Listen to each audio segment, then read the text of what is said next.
AudioQuest Thunderbird, Firebird, Dragon là 3 dây tín hiệu cao cấp trong series những sinh vật huyền thoại được ra mắt vào năm 2022 của AudioQuest, thương hiệu phụ kiện audio hàng đầu tại Mỹ.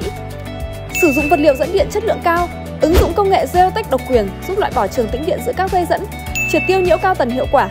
trang bị những đầu jack cao cấp đảm bảo kết nối truyền tải tín hiệu đầy đủ, chính xác. Là nhà phân phối độc quyền tại Việt Nam, Audio Hà Nội sẵn sàng phục vụ các audiophile trên cả nước với những sản phẩm chất lượng tốt nhất.